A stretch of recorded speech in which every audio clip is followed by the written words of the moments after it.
Άντε, λέγε γρήγορα, γιατί έχω να ταΐσω την κορονοπούλα. Άντε, πες. Έχετε παιδί?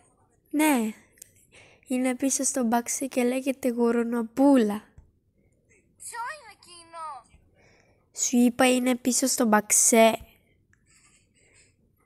Έχει πρόβλημα? Ναι, έχει και πολύ κιόλας. Να κάνω μια ακόμα ερώτηση. Άντε, κάνε. Κινητό?